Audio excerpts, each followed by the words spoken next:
Déjenme ver si... Ok, ya ven. Sí, ¿no?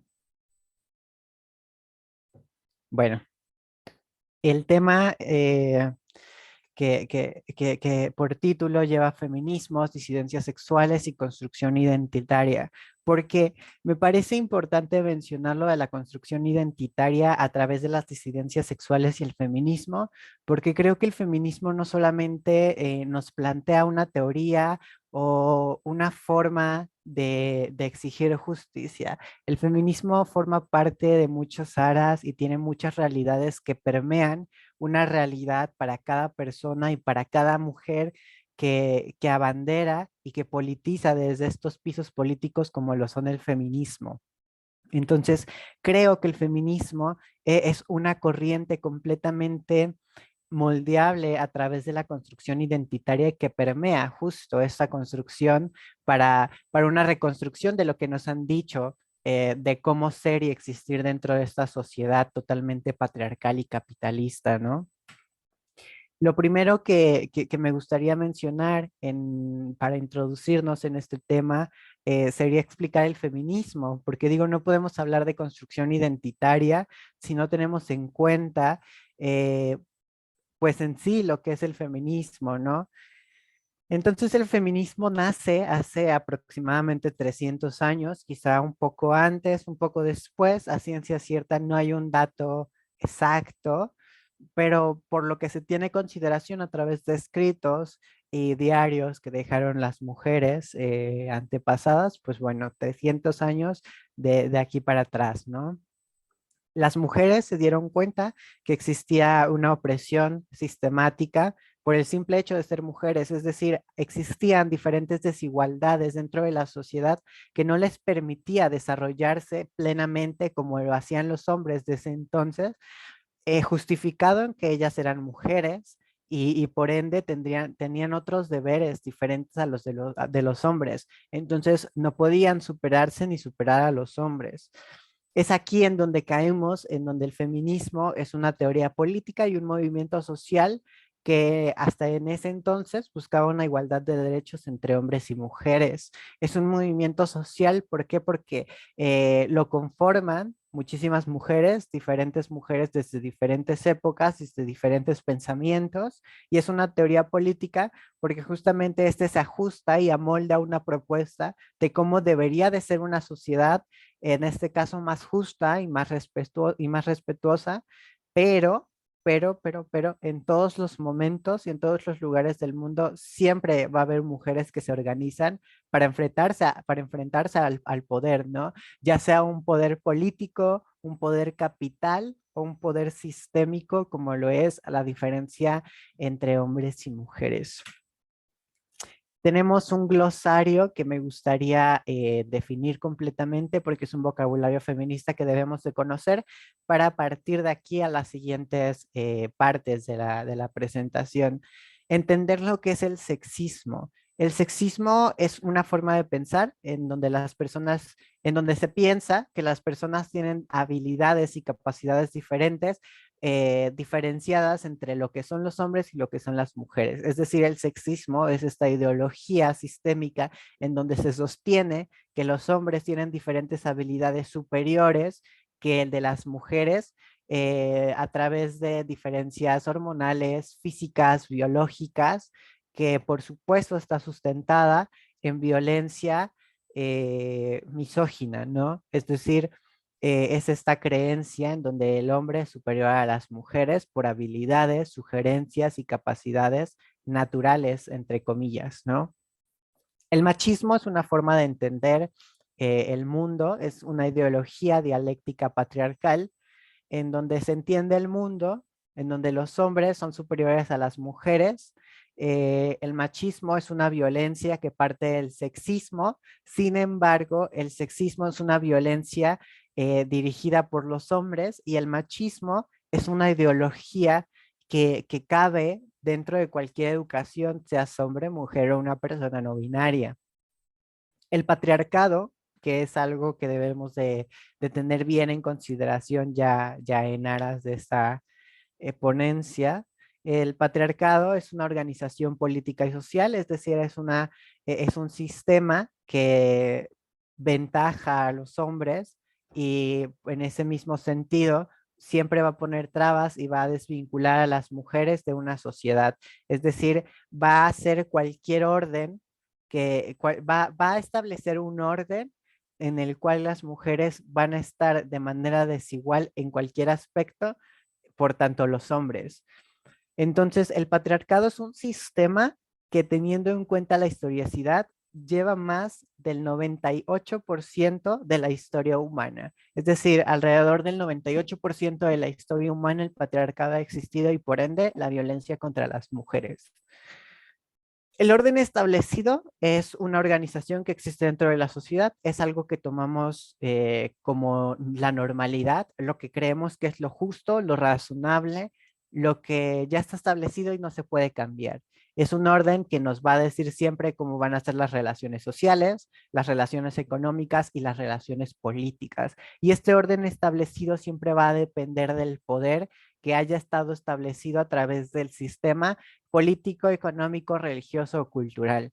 Y teniendo en cuenta que vivimos en un sistema patriarcal, el orden establecido va a establecer, válgase la redundancia, las desigualdades y por ende la violencia contra las mujeres de una manera justificada. Y este orden establecido, por supuesto, justifica el sexismo, el machismo y en este caso también nos brinda diferentes reglas y normas como lo son el género. El género es esta idea de lo que es ser una mujer y lo que es ser un hombre dentro de la sociedad, dentro de la cultura. Siempre va a depender de la cultura en la que se esté contextualizando eh, la, la teoría del género, pero siempre va a existir una desigualdad entre el género. Es decir, una mujer siempre, el género femenino siempre va a estar subordinado por el masculino. Es decir, que el género femenino que le es correspondido a las mujeres dentro del patriarcado, porque así lo determina un orden establecido, pues siempre va a ser inferior a lo que va a ser lo masculino, que está establecido por un orden para los hombres y que por ende dentro del patriarcado ellos son los subordinadores. Entonces el género es esta creencia, esta estructuración de los roles y estereotipos que se tienen sobre los cuerpos sexuados. Y justo en este diccionario, en este vocabulario feminista, me gustaría agregar lo que es un cuerpo sexuado.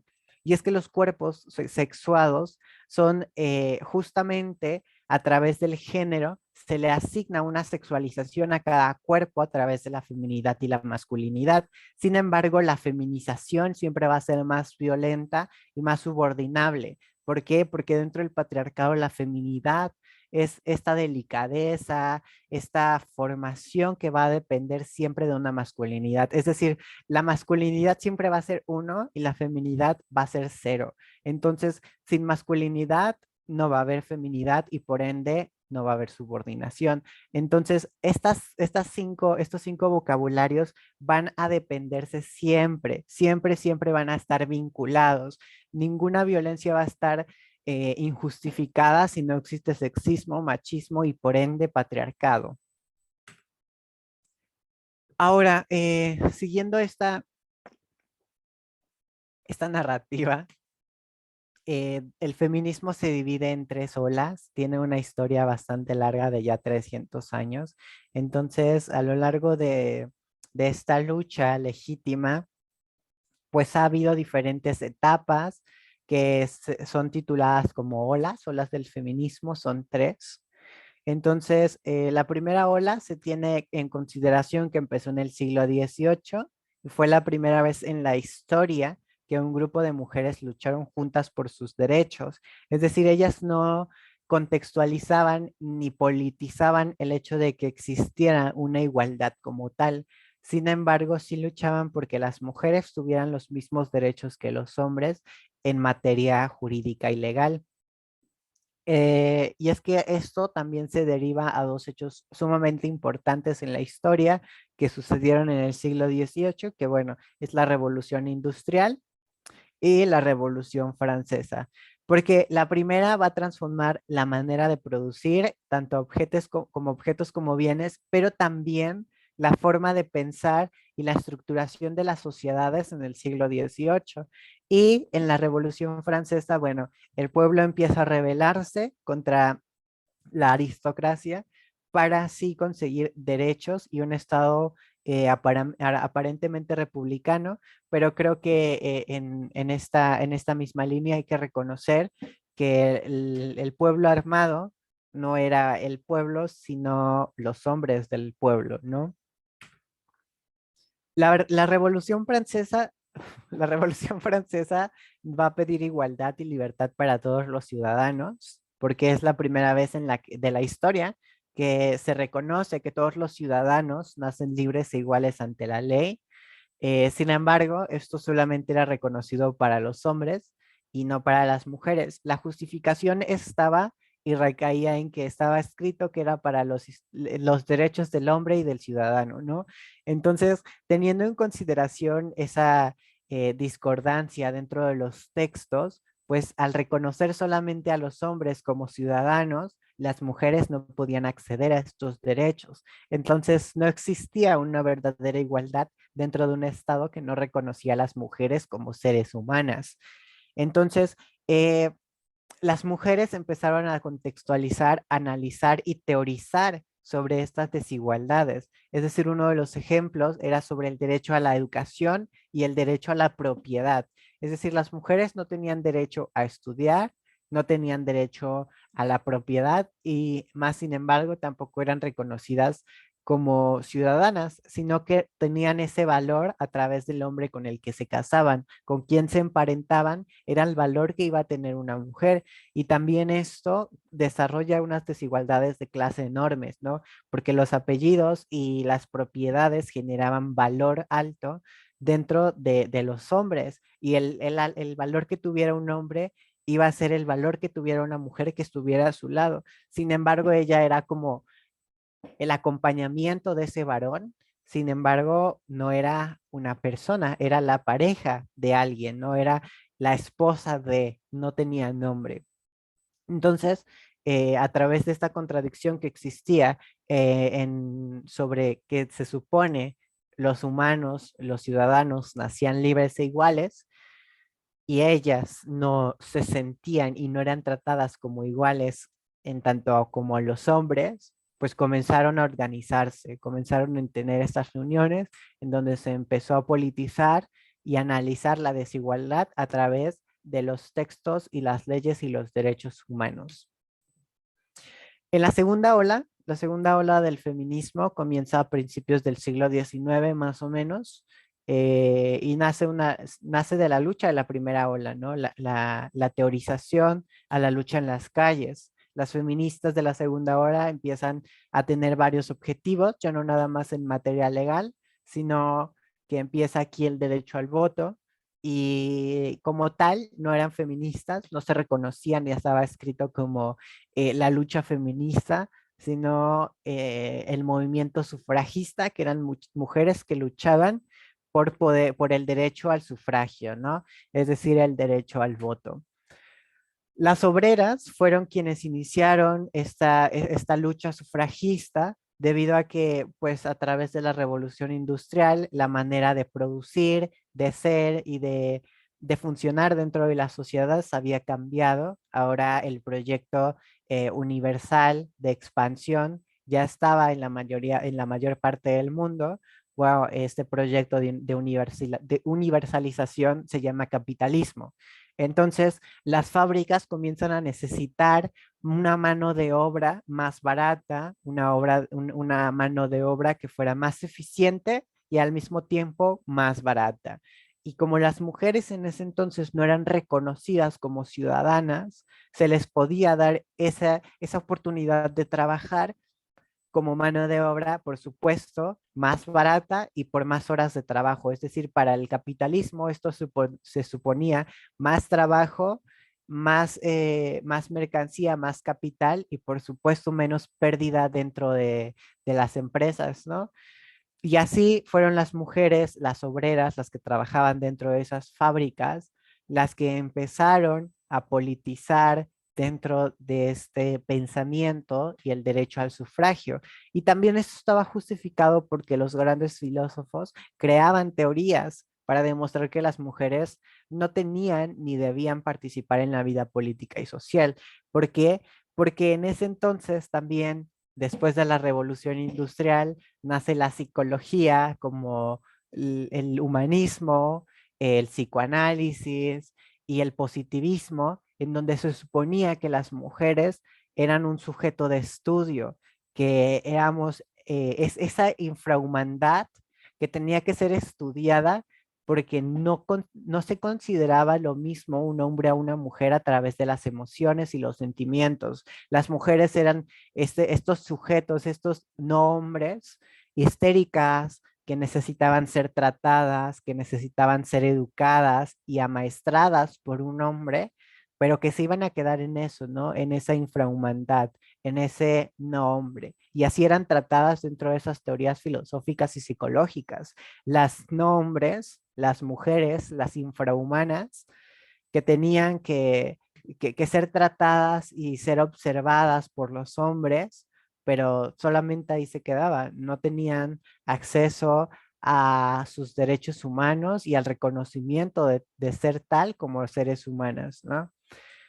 Entonces las mujeres obreras eran obligadas no solamente a trabajar, sino a cuidar sus familias y además tenían que luchar por sus derechos humanos. Digo, eso ya me suena bastante cargado, bastante cruel, pero pues sucedió, ¿no? Y creo que fue un parteaguas también para las mujeres el hecho de saber que no tenían por qué seguir siendo explotadas.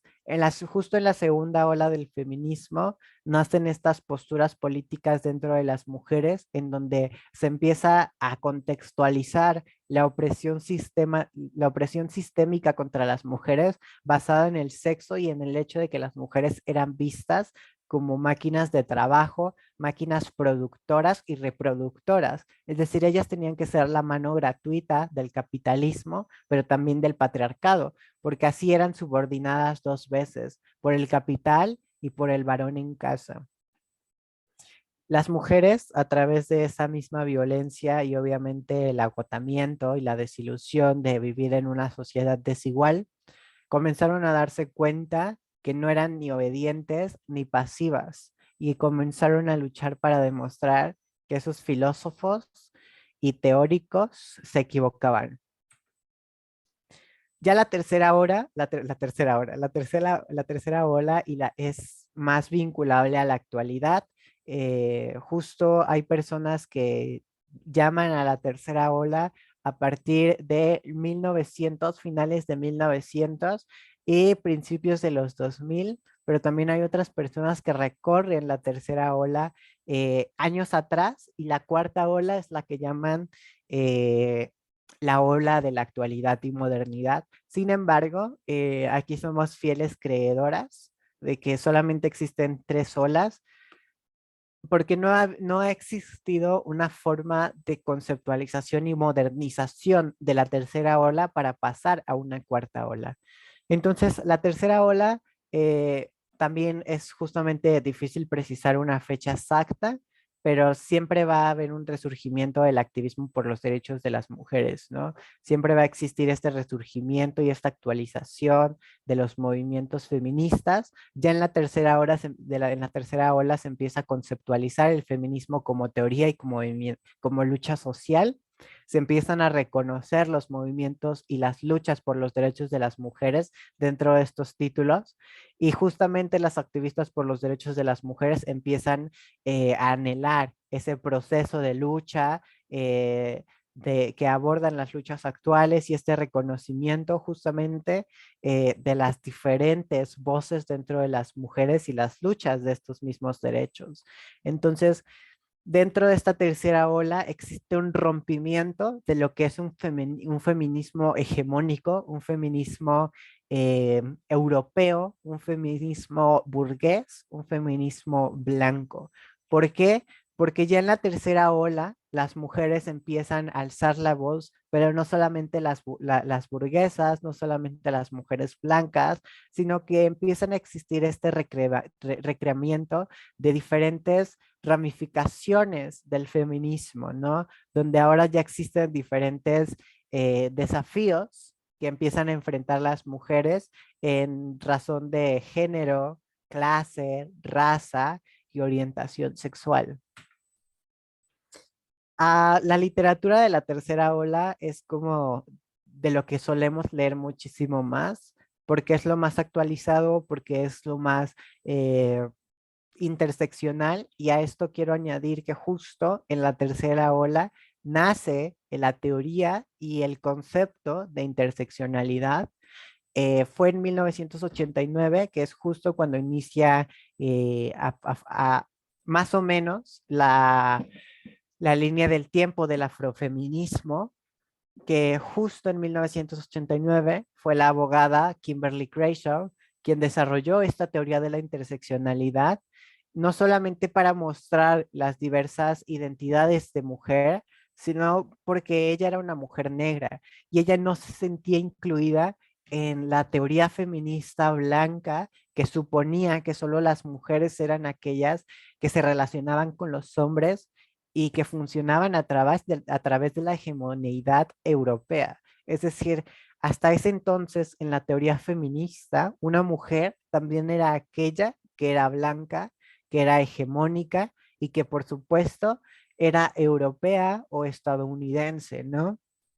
Entonces, aquí Kimberly desarrolla una teoría llamada la teoría de la interseccionalidad, en donde comienza a resquegebrar las diferentes violencias que atraviesan a las mujeres, no solamente por el hecho de ser mujeres, sino que también existen otras predominaciones que vulneran el ser mujer dentro del patriarcado, lo cual es la raza, la clase y el género. Es decir, a través de la raza, las mujeres son clasificadas por sexualizables o no sexualizables, a través de la clase, que tanto pueden aportar, pero que también pueden funcionar el sistema, y a través del género, pues la jerarquización y la subordinación del ser mujer por el simple hecho de serlo y la violencia que se supone a través de esta violencia genérica. Entonces, esta misma teoría empieza a influir dentro de la manera en la que es tratada eh, la teoría feminista, y es un parteaguas para las nuevas teóricas del feminismo, en donde ahora se conoce también como feminismo interseccional, ¿no?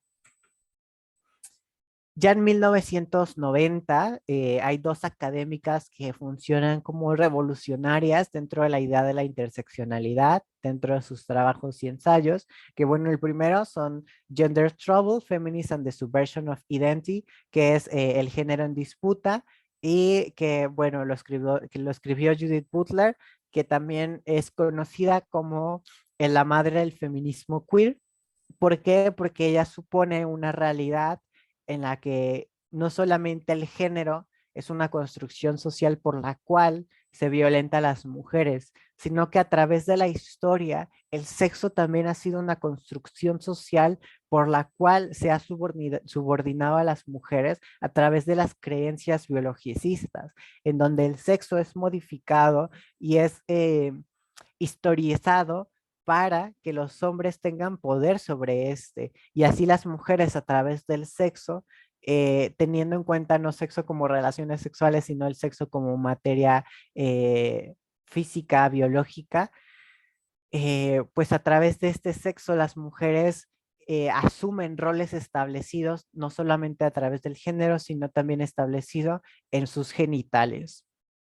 Y otro de los libros que también es muy importante es Black Feminist Thought, que bueno, forma parte de unos libros más conocidos del afrofeminismo o el feminismo negro, en donde se empieza a hacer un conocimiento y conciencia sobre las políticas del empoderamiento a través de la feminidad negra, a través de la existencia y la resistencia de mujeres negras que no eran tomadas en cuenta como mujeres, que eran ahora dentro de esta misma teoría feminista, las mujeres negras eran las infrahumanas y no reconocidas como mujeres y por tanto sus derechos humanos tampoco eran reconocidos. Y justo en esto de las políticas y el empoderamiento me parece preciso remarcar que, bueno, la violencia contra las mujeres también forma parte de una conciencia política en donde se cree socialmente que las mujeres justamente no tienen esta eh, madurez o esta habilidad de ser líderes, ¿no?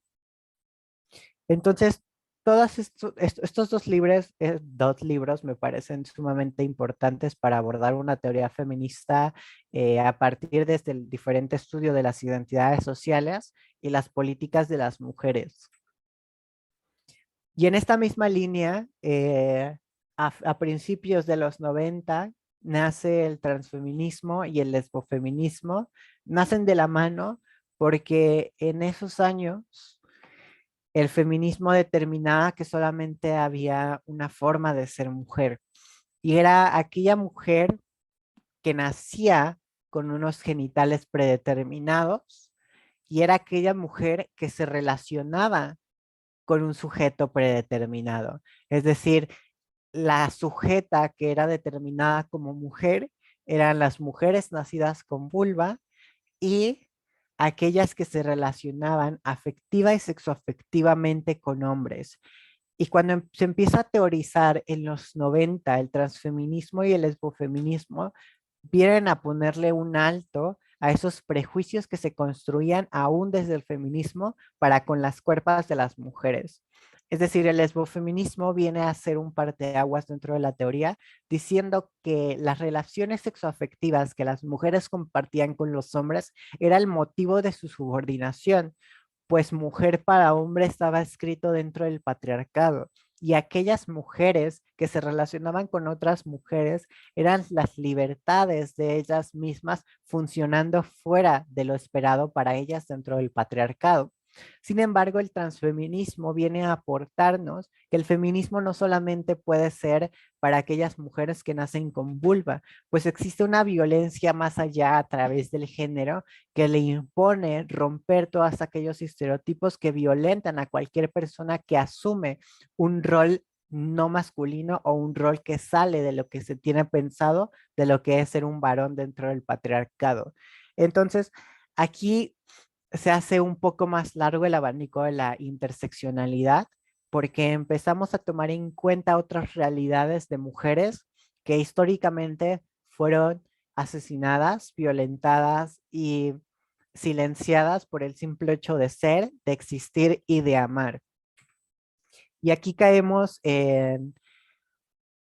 am, es un mito que es la Torre de Babel, que muchas veces así lo llaman teóricamente, a algo que se resquebreja y que termina no tomando en cuenta muchas realidades o que justamente al romperse esa cadena deja de tener un valor. Entonces, a este problema del feminismo lo llamaron la Torre de Babel porque existen muchos feminismos, porque existen muchas teorizaciones. En estos tipos de feminismos, bueno, existen los feminismos marxistas, los feminismos anarquistas, liberales, los separatistas, los decoloniales, los negros, los latinos, los reformistas y los radicales. Y justo esta existencia de de la pluralidad de los feminismos nace por las diferentes desigualdades a las que son sometidas las mujeres. Dentro de estas teorías que se hacían llamar liberales y que luchaban por una justicia social, como lo es el marxismo, el anarquismo o la decolonidad, le hacía falta una perspectiva feminista. Hay una frase que me gusta mucho que dice que si existe alguien que es más oprimido y subordinado que un obrero, y es la esposa de ese obrero, ¿no? Entonces, a todas estas ramificaciones y luchas sociales que buscaban por una supuesta igualdad, realmente luchaban por la igualdad de los hombres. Entonces, se empieza a tomar esta perspectiva feminista en diferentes teorías para ajustar estas realidades a la realidad de las mujeres y la violencia que estaban siendo sometidas incluso dentro de sus espacios marxistas, anarquistas y decoloniales, ¿no? Entonces, eh, por eso lo llaman la Torre de Babel a este efecto de ramificación de un solo concepto, ¿no?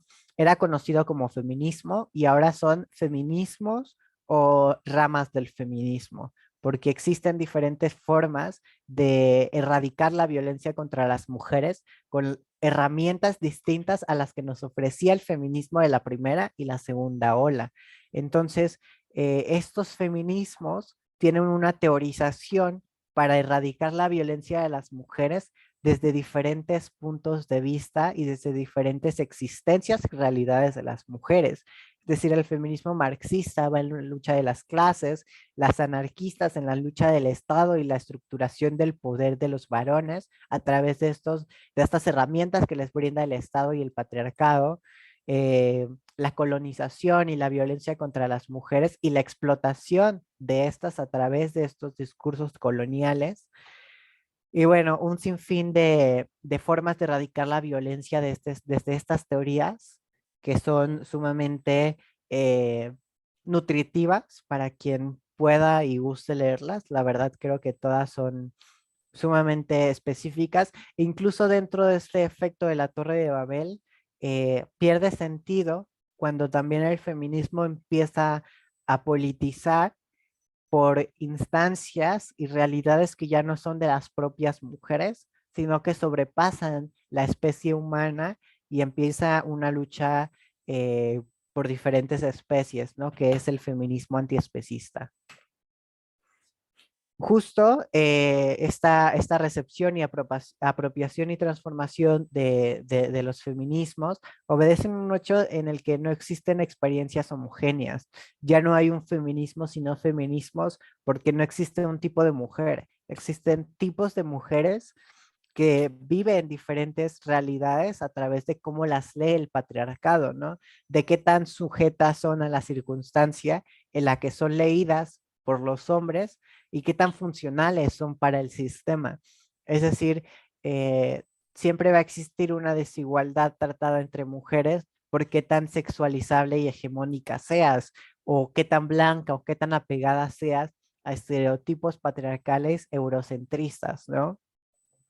Entonces, justo este efecto de la Torre de Babel recae bien en las olas del feminismo, porque se tenía una sola idea de lo que era ser mujer, y cuando llegamos a la tercera ola, se empiezan a crear muchísimos efectos que hacen que caiga y caigamos en cuenta nosotras y nosotros, bueno, existen muchísimas formas de existir y de luchar también contra la violencia en contra de las mujeres, ¿no? Y así diferentes interpretaciones que van expandiendo un repertorio de posibilidades de lo que es el feminismo, de lo que puede llegar a ser y de cómo podemos llevarlo a cabo en nuestras vidas, cómo podemos plantear estrategias de lucha y por supuesto tener diferentes apuestas políticas, que es lo más importante.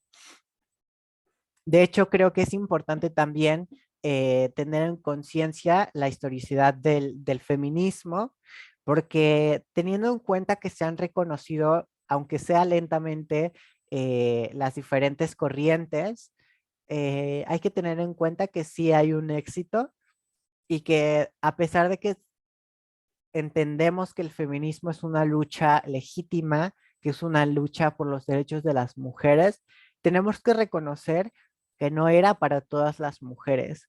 Es por eso que en la historia del feminismo se divide en tres olas y también es importante aprender de esa historia, ¿no? Que no todo lo podemos contextualizar a ello.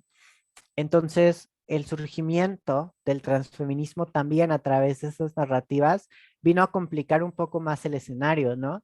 Pues en sus versiones más elaboradas no solamente es una reflexión desde el sujeto trans, el transfeminismo plantea una realidad política en contra del capitalismo dentro del feminismo y de cómo el capitalismo opera de una manera psicopolítica y biopolítica dentro de las mentes y la socialización de las mujeres y la sociedad en general para creer que las mujeres tenemos que acceder a diferentes herramientas para hacerles funcionar a los hombres y que los hombres tienen ese poder de acceder a otras herramientas para subordinarnos. Entonces, el transfeminismo y el lesbofeminismo aportaron muchísimo a través de sus teorizaciones, porque también sin el lesbofeminismo no hubiéramos entendido lo que es la heterosexualidad y la heterosexualidad impuesta.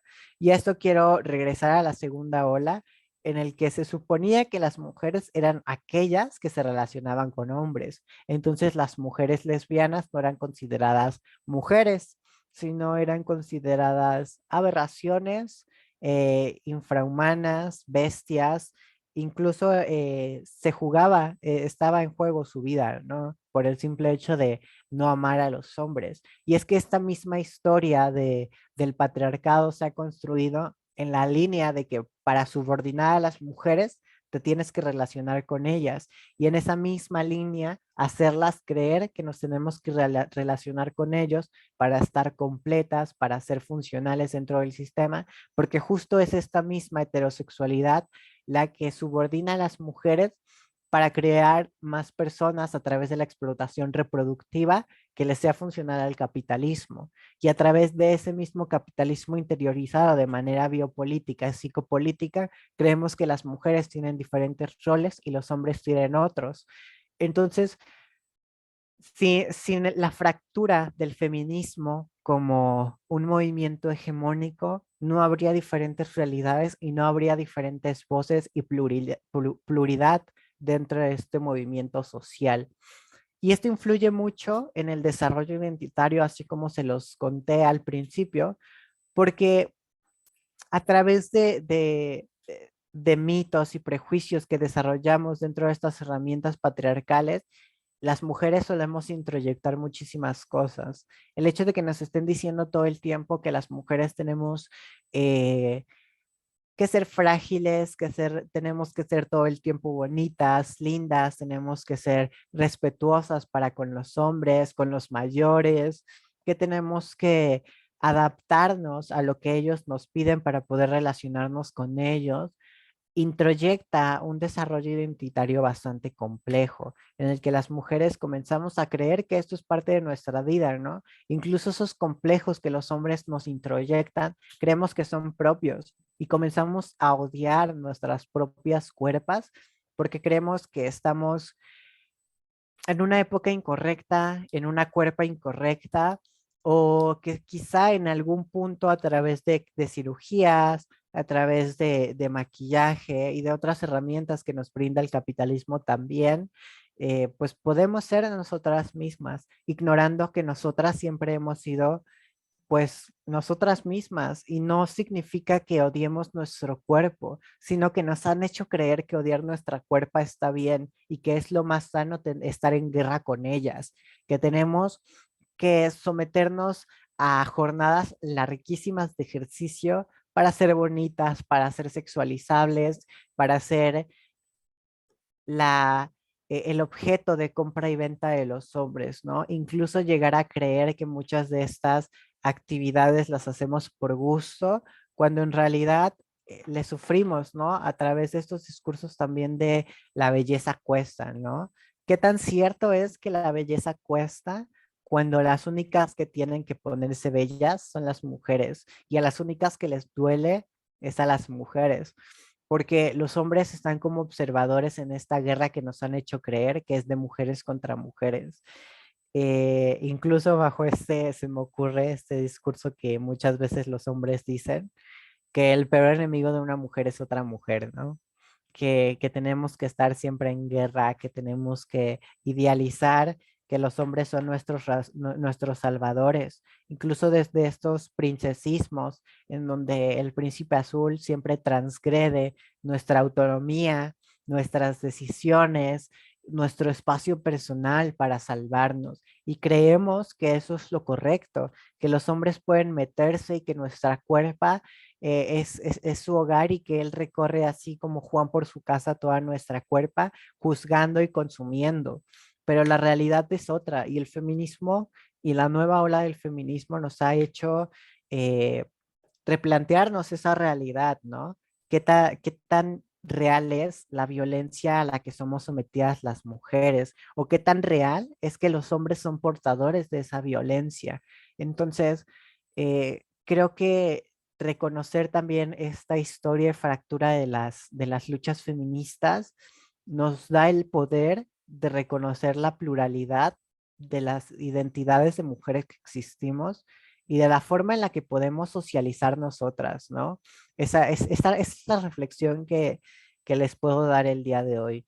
Pensar en la pluralidad de lo que podemos ser, también gracias a la lucha de otras mujeres y a la lucha que hacemos todos los días nosotras, eh, desde cualquier trinchera, no solamente aquellas que salimos a marchar o aquellas que hacemos teoría en academia o aquellas que, que tenemos esa facilidad, ¿no? También aquella mujer que se está cuestionando el saber y existir de su cuerpo, aquella mujer que empezó a comer sin miedo, aquella mujer que empezó a relacionarse con otras mujeres sin temor a que la juzguen, aquellas mujeres que empezaron a usar la ropa que les gusta sin el miedo de ser sexualizadas, porque lo van a hacer, pero la diferencia es que quitemos ese poder, ¿no?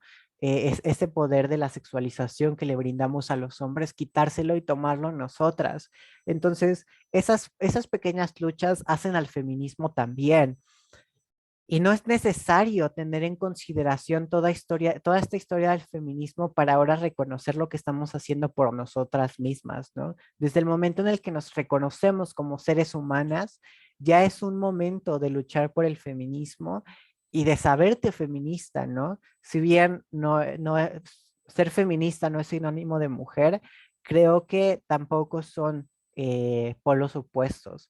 Entonces, empezar a politizar desde ahí, conceptualizar desde la autonomía feminista y desde el cómo podemos comenzar a desarrollar nuestra identidad de manera sana, ¿no? Porque también muchas veces piensan que identidad eh, recae en identidades trans o así, pero creo que las identidades y las construcciones identitarias forman parte de cualquier persona porque en sí el sistema nos forma como el sistema funciona. Y el hecho de desafiar a este sistema ya supone una ruptura y un resquebramiento dentro de este sistema.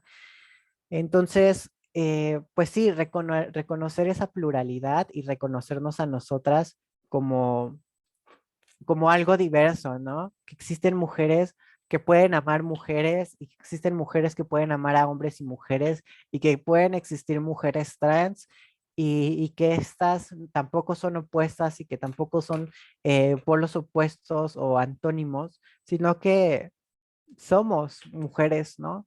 Y esa realidad dentro de las disidencias es algo que tenemos que empezar a conceptualizar.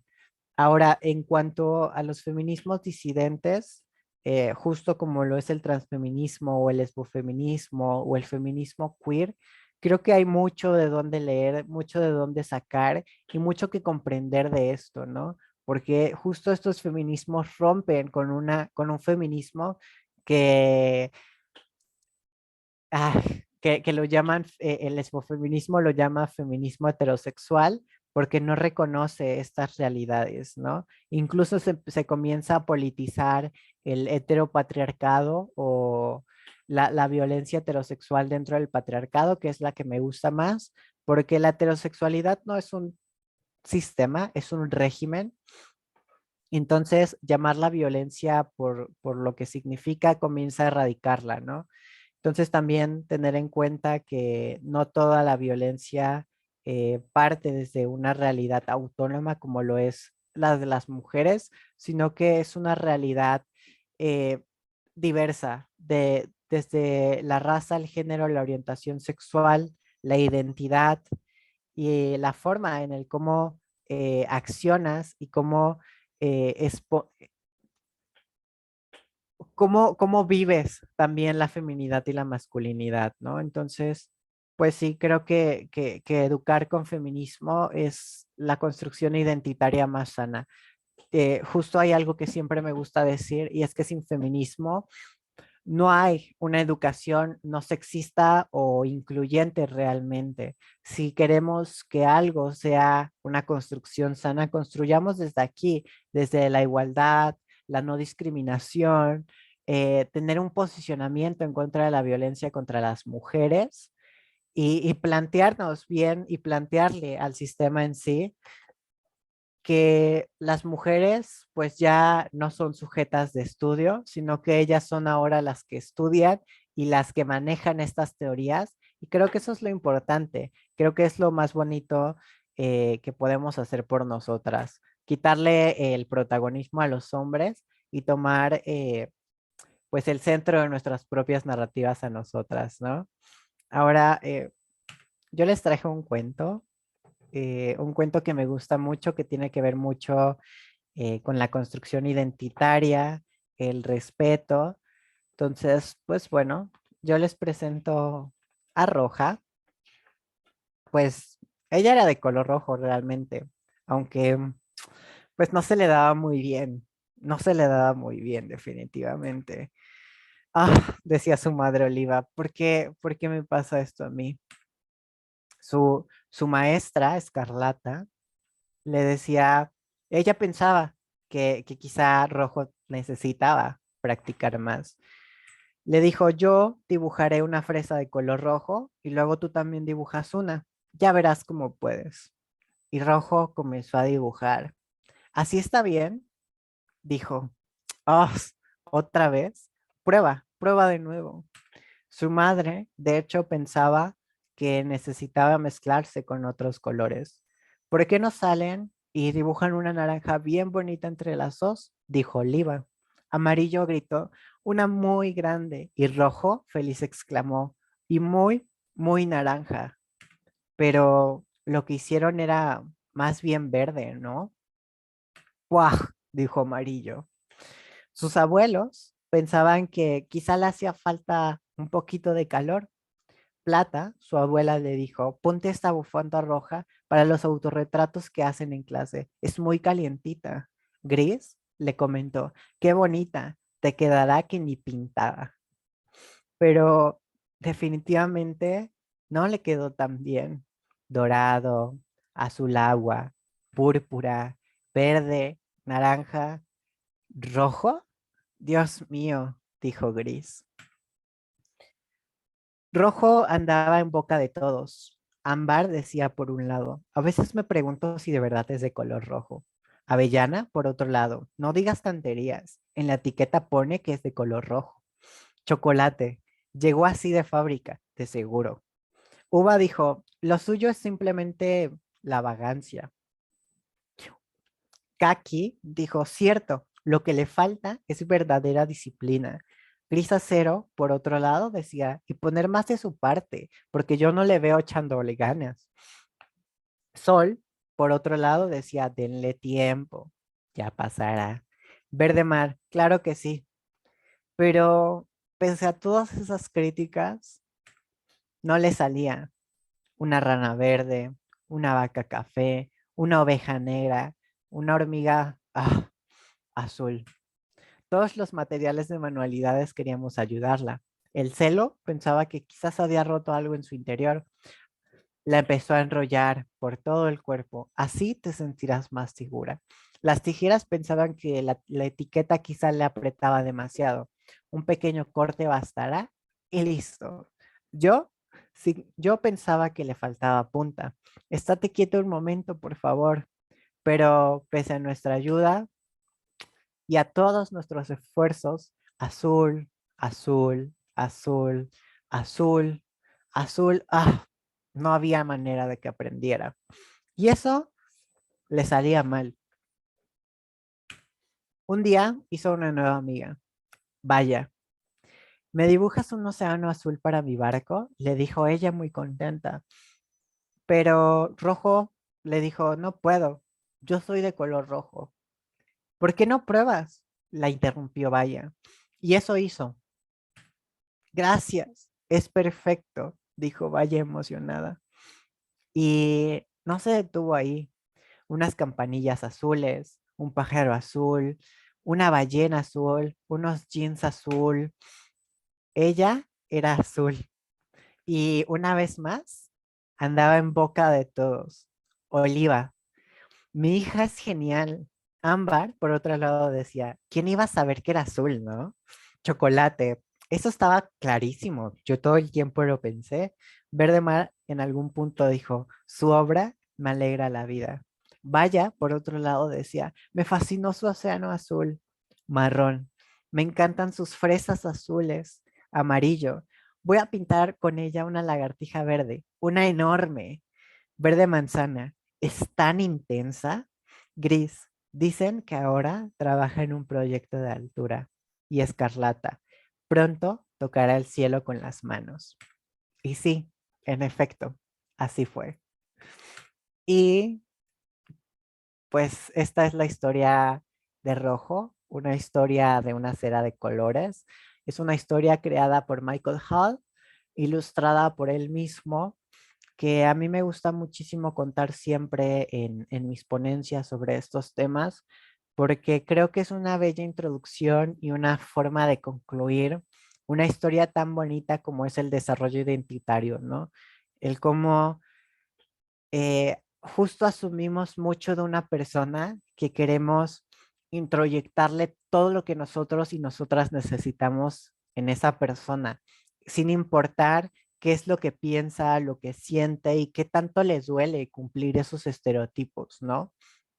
Entonces, Rojo nos viene aquí a contar una nueva historia para las infancias, que a veces ni siquiera va dirigido a infancias, yo siempre se lo cuento a todas las edades, porque nunca es tarde para reconocer estas historias que nos pintan un nuevo mundo, pero más que un nuevo mundo, una realidad sin prejuicios, sin estigmas y que recae mucho en las historias de las personas trans, ¿no? Que justo yo como una mujer trans he vivido, he sufrido, pero también he tenido la oportunidad de tocar espacios y que justo como Rojo, que mis proyectos me lleven al cielo, ¿no?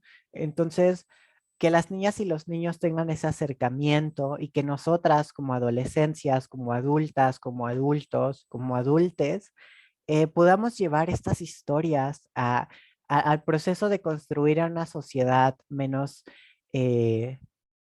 violenta, menos excluyente, con menos prejuicios y que construyamos una sociedad más incluyente, más equitativa y por supuesto sin prejuicios, más que nada, ¿no? Entonces, esto es todo por mi parte de la presentación. No sé si existen algunas preguntas, comentarios, amor, algo. Ay, no, pues muy bonito el cuento, Lía, la verdad. Hay Sí, muchos comentarios donde están comentando que qué hermoso cuento, que gracias por compartir. Y la neta es que se lo merece este cuento y te lo mereces tú. Muchas gracias, de verdad, a ustedes. bueno, también muchas gracias por estar aquí con nosotros. Estábamos revisando si hay dudas en el chat, pues hasta ahora no ha habido ninguna, pero sí agradecerte mucho tu presentación aquí. No, gracias a ustedes por la invitación, una vez más por la construcción de estos espacios, por el amor de recibimiento y pues todo en general, ¿no? Voy a dejar de compartir pantalla. Sí, más que nada, gracias a ustedes, ¿no? Por invitarme, por tomarme en cuenta y por querer hablar de estos temas. Bueno, y también teníamos algo preparado para ti. Deja comparto pantalla. Entonces, bueno, lo voy a leer. Ah, Born This Way agradece a Lía Rivas por su participación en el evento Pride Week el día 7 de julio de 2022 en la ponencia Feminismos, Disidencias Sexuales y la Construcción Identitaria. Y bueno, aquí están las firmas de todo el equipo.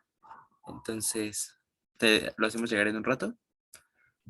Sí, muchas gracias. No, de verdad, muchísimas gracias por todo y muchísimas felicidades a ustedes, de verdad, por estos espacios que cada día son más importantes porque el odio al parecer crece y crece, pero creo que estos espacios nos dicen que la sociedad va por buen camino. Muchas gracias a ti por darte el tiempo de acompañarnos y por podernos compartir un poco de todo eso que sabes. No, a ustedes, de verdad.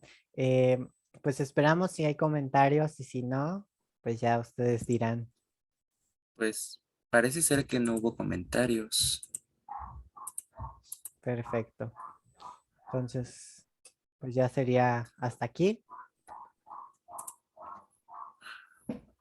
Ok, entonces pues muchas gracias por todo y nos vemos luego. Sí, claro que sí, muchísimas gracias.